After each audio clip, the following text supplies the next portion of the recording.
Welcome back to my channel. ಇವತ್ತು ಈರುಳ್ಳಿ ಬೋಂಡ ಮಾಡ್ತಾಯಿದ್ದೀನಿ. ಸಂಜೆ ಟೈಮ್ ಈ ಥರ ಸ್ನ್ಯಾಕ್ಸ್ ಮಾಡಿಕೊಟ್ರೆ ಎಲ್ಲರೂ ತುಂಬ ಕಾಫಿ ಟೀಗೆ ಇದು ಬೇಗ ಒಂದು 5 ನಿಮಿಷದಲ್ಲಿ ಮಾಡಿಕೊಡ್ಬೋದು.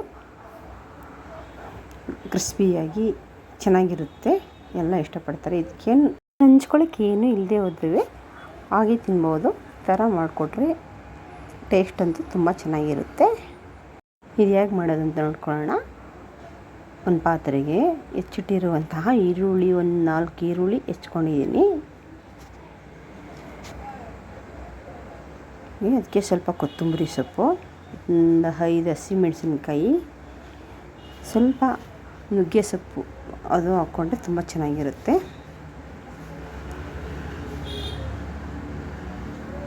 ಹಾಗೆ ಸ್ವಲ್ಪ ಅದಕ್ಕೆ ಕಡಲೆ ಹಿಟ್ಟು ಹಾಕ್ಕೋಬೇಕು.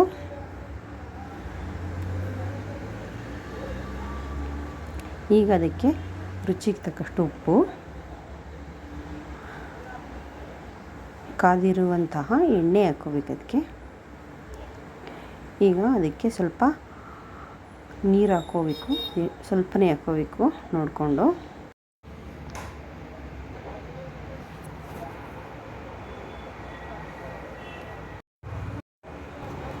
ಈಗ ಎಲ್ಲ ಕ್ಲೀನಾಗಿ ಮಿಕ್ಸ್ ಮಾಡಿಕೊಂಡು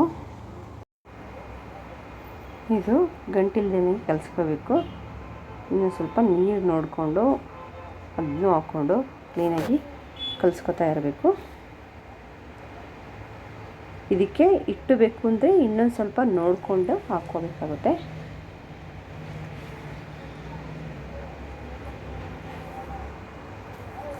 ಇನ್ನೊಂದು ಸ್ವಲ್ಪ ಹಸಿ ಹಿಟ್ಟು ಹಾಕ್ಕೊಂಡು ಕ್ಲೀನಾಗಿ ಕಲಿಸ್ಕೋಬೇಕು. ನಿಮ್ಗೆ ಯಾವ ಹದದಲ್ಲಿ ಬೇಕೋ ಆ ಥರ ನೋಡಿ ಕಲಿಸ್ಕೊಳ್ಳಿ. ಉಪ್ಪು ಖಾರ ಹದವಾಗಿದ್ದರೆ ತುಂಬ ಚೆನ್ನಾಗಿರುತ್ತೆ, ನೋಡಿ ಕಲಿಸ್ಕೋಬೇಕಾಗುತ್ತೆ. ಅದು ಒಂಥರ ಬೋಂಡ ಕ್ರಿಸ್ಪಿನೆಸ್ ಆಗಿ ಒಂಥರ ತಿನ್ನಲಿಕ್ಕೂ ಚೆನ್ನಾಗಿರುತ್ತೆ. ಇದಕ್ಕೆ ಸೋಡಾ ಹಾಕೋ ಅಗತ್ಯನೇ ಇರಲ್ಲ. ಕೆಲವರು ಸೋಡಾ ಹಾಕ್ತಾರೆ, ನಾನಂತೂ ಸೋಡಾ ಅಂತೂ ಯೂಸ್ ಮಾಡಲ್ಲ. ತುಂಬ ಚೆನ್ನಾಗಿರುತ್ತೆ. ಸೋಡಾ ಹಾಕ್ಬಿಟ್ರೆ ಎಣ್ಣೆ ಒಂದು ಇರುತ್ತೆ ಅಷ್ಟೇ, ಅದು ಚೆನ್ನಾಗಿರಲ್ಲ.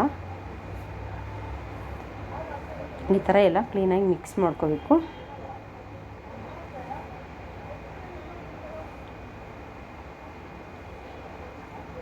ಈಗ ಎಲ್ಲ ಮಿಕ್ಸ್ ಆಗಿದೆ. ಇದು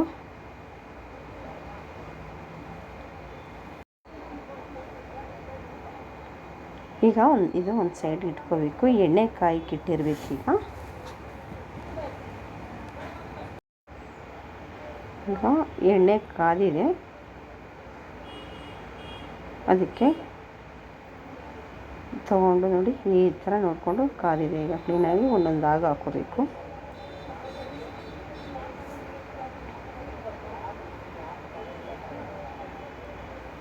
ಈ ಥರ ಎಲ್ಲ ಒಂದೊಂದಾಗ ಹಾಕ್ಕೋಬೇಕು.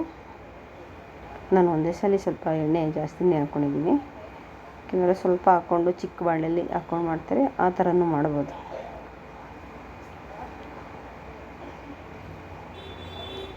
ಇದೆಲ್ಲ ಹಾಕ್ಕೊಂಡಿದ್ದೀನಿ ಕ್ಲೀನಾಗಿ.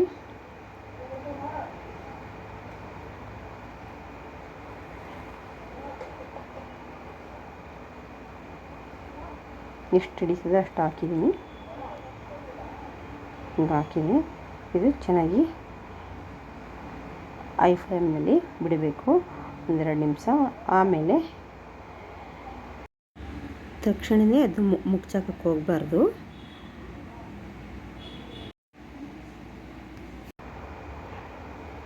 ಈಗ ಇದನ್ನು ಸ್ವಲ್ಪ ಇನ್ನೊಂದು ಬದಿಗೆ ತಿರುವಾಕ್ಬೇಕನ್ನ.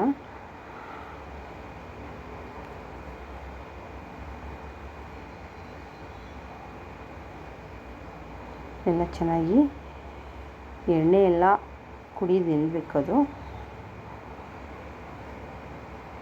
ಆದಷ್ಟು ಚೆನ್ನಾಗಿ ಕ್ರಿಸ್ಪಿನೆಸ್ ಆಗಿ ಬರೋಂಗೆ ಫ್ರೈ ಮಾಡಬೇಕಾಗುತ್ತೆ. ಹಾಗೆ ಬಿಟ್ಬಿಟ್ರೆ ಸೀದೋಗ್ಬಿಡುತ್ತೆ, ನೋಡಿಕೊಂಡೇ ಮಾಡಬೇಕು.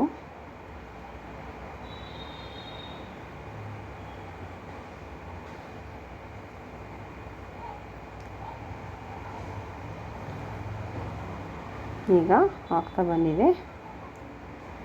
ಎಣ್ಣೆ ಕುಡಿಯೋದು ನಿಲ್ಲಿಸಿದೆ, ಗೊತ್ತಾಗುತ್ತೆ.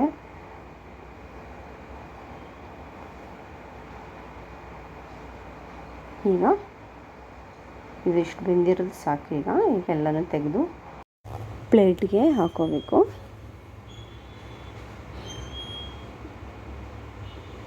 ಇದಂತೂ ಎಣ್ಣೆ ಹೆಚ್ಚೇನು ಕುಡ್ದಿರಲ್ಲ. ಆಲ್ರೆಡಿ ಇದಕ್ಕೆ ಕಾದಿರಿ ಎಣ್ಣೆ ಹಾಕಿದ್ರೆ ಅದು ಅಷ್ಟು ಎಣ್ಣೆ ಕುಡಿಯಲ್ಲ. ಈಗ ಬೋಂಡ ರೆಡಿಯಾಗಿದೆ. ಹೇಗೆ ಬಂತ ಅಂತ ಕಮೆಂಟ್ ಮಾಡಿ, ತುಂಬ ಚೆನ್ನಾಗಿರುತ್ತೆ. ಮತ್ತು ನೆಕ್ಸ್ಟ್ ರೆಸಿಪಿ ಜೊತೆಲಿ ಸಿಗ್ತೀನಿ. ಅಲ್ಲಿ ತನಕ ಬಾಯ್.